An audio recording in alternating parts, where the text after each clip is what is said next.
Hi, my name is Leah Smith, and I would like to share with you a little bit about somatic experiencing therapy. Somatic experiencing is a type of trauma therapy that includes what is happening within the body as a client is discussing a traumatic event. A variety of stressors such as accidents, invasive medical procedures, sexual or physical assault, emotional abuse, neglect, war, natural disasters, loss, birth trauma, or the chronic stressors that create ongoing fear and conflict in our lives can all be considered forms of traumatic events. Somatic experiencing teaches that trauma is not caused by the event itself, but rather develops through the failure of the body, the psyche, and the nervous system to process the traumatic event. Peter Levine came to this conclusion because he noticed that animals in the wild are rarely traumatized despite facing threat all the time, and he wondered what might be interfering with our threat recovery process and cutting us off from our innate capacity to rebound after an overwhelming experience. He noticed that when these traumatized wild animals found safety, they would spontaneously discharge excess fight, flight, or freeze energy through involuntary movements including shaking, trembling, and spontaneous breathing. This discharge process resets the autonomic nervous system, restoring equilibrium physiologically and also psychologically. What I really want to highlight here is that wild animals do this once they know they are safe. Our bodies need to be given the cue that we are safe after a traumatic event. But what often happens is our minds carry on going from one thing to the next, and we never take a moment to give our nervous system the message that the danger is over and that we are now safe. For instance, I did a session with a client who'd been at a festival camping in the desert. She was outside in a horrible windstorm, which picked up a very large structure and propelled it towards her.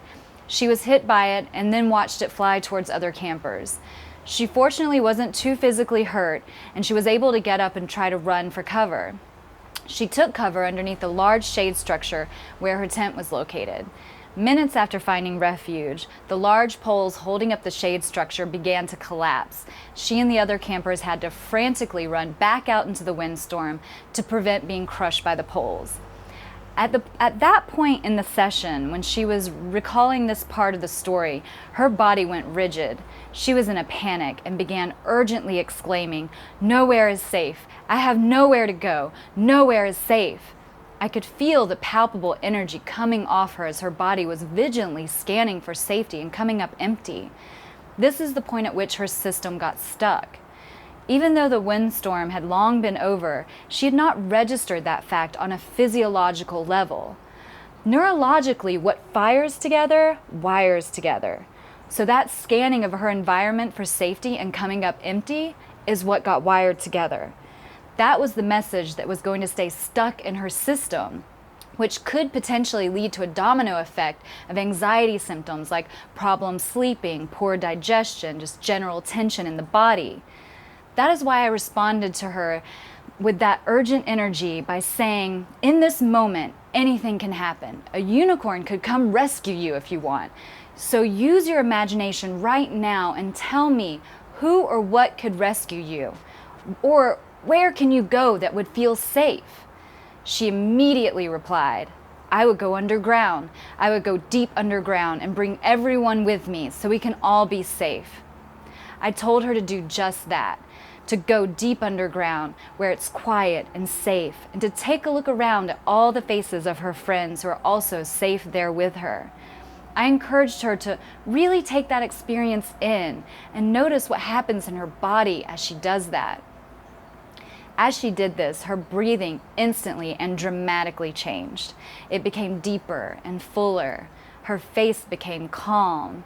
She decided to lie down and allowed her body to twitch and for deep breaths to come in and out spontaneously. Her system reset itself as she integrated this newfound sense of safety because she was able to complete the self-protective response that was thwarted during the actual event. She was able to find safety. We are designed to rebound this way. However, we have this neocortex part of our brain that allows us to override the natural discharge of excess survival energy. And we also don't realize the power of using metaphor and imagination to rewrite what happened during an event, in order to allow ourselves to connect with protective responses that weren't allowed to happen during the traumatic event. Somatic experiencing offers a framework that allows people to recover from trauma through repairing ruptures around safety by allowing the discharge of survival energy through the use of metaphor, imagination, and bodily sensation in order to integrate a sense of safety, resilience, and ease within the nervous system. This is why types of therapies that focus on catharsis, like beating pillows, aren't really that effective.